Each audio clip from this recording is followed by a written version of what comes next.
दो किस्म के दामाद होते हैं। एक दामाद वो होता है जिसके बारे में पता होता है कि फड्डा बहुत ज़्यादा डालता है, चाय भी लेट मिले तो शोर करता है।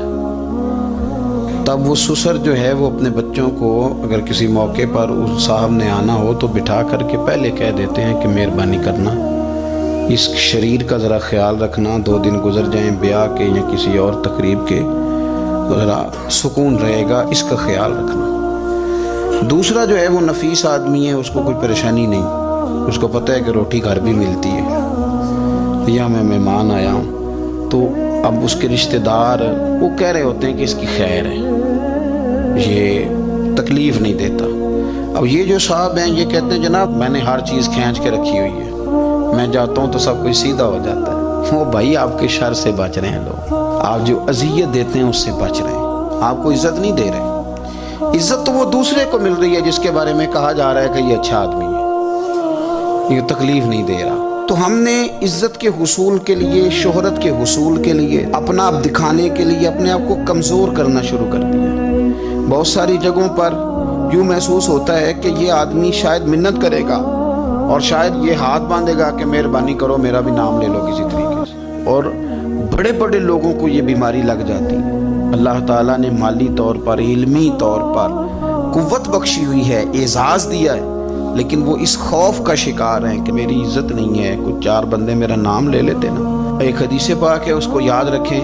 नबी करीम अलैहि वसल्लम ने इरशाद फरमाया कि जो बंदा दुनिया में शोहरत का लिबास पहनेगा अल्लाह ताला उसे ज़िल्लत का लिबास पहना देगा। ये बुखारी मुस्लिम की हदीस है। क्या मतलब है इसका?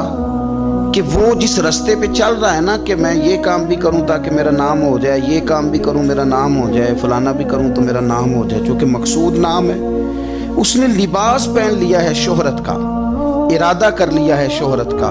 माना ये कि उसने अपने ऊपर तारी कर ली है, जिस तरह लिबास पूरे वजूद पे ढांप लेता है, इस तरह उसने शोहरत ही शोहरत अपने ऊपर तारी कर ली है, तो फिर रब उसे रुसवा कर देगा। देखिए, मैं आज जो बात ख़ास करके अर्ज़ करना चाह रहा हूँ, मैं ये समझता हूँ कि इसमें ज़्यादा दीनदारों को ज़रूरत होती है बचने की। एक बंदा उसने हज किया ही नहीं तो उसने हिफाजत क्या करनी, लेकिन जिसने हज किया है उसने अपने हज की हिफाजत भी करनी। एक साहब ये हैं कि जिन्होंने दीन का नाम लिया ही नहीं, और एक वो साहब हैं जिन्होंने ये कहा है कि मैं बादशाह हूँ, मैं इमामे वाला हूँ, मैं दाढ़ी वाला हूँ, मैं कुर्ते वाला हूँ, मैं फलां साहब हूँ। तो आप बजाय इसके कि बगैर दाढ़ी वाले पर तंज कर रहे हैं, आपने अपने आप को महफूज करना है, इन चीज़ों की आपने हिफाजत करनी।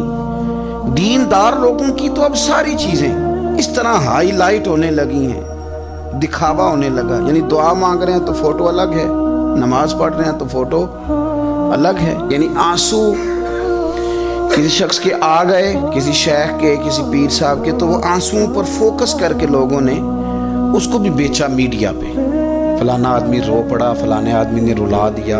ये तो अल्लाह के साथ रिश्ता है बंदे का। अब इसको भी फार सेल करेंगे, इसको भी।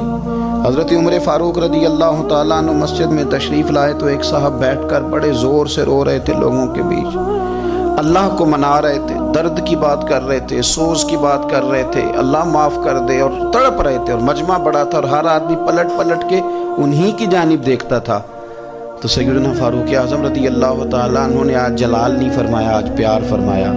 उसके करीब गए, जब वो फारिग हो गया उसको थपकी दी, फरमाने लगे ये जो तुमने लोगों के बीच बैठ के किया है ना, और तेरी दाढ़ी आंसुओं से भर गई है, ये 2 कतरे आंसुओं के तू अकेले में बैठ के बहा देता तो रब तेरे ऊपर ख़ास रहमत का नज़ूल फरमा दे। तो ज़रूरी है कि यहाँ जो है तूने बताना है कि मैं बड़ा मतलब आशिक़ रसूल हूँ और मैंने जनाब बड़े आंसू बहाए हैं नात शरीफ पे। आ जाए, रोना तो आ गया, कंट्रोल नहीं है, वो तो आ गया। और अब तो बाकायदा प्रैक्टिस की जाती है कि पढ़ने वाले ने भी रोना है और सुनने वाले ने भी रोना है। न करें ये काम। अगर आपका मिजाज दिखावे का बन जाएगा, आपकी तबीयत दिखावे की बन जाएगी, ज़हन दिखावे का बन जाएगा, फिर आप तंग होंगे।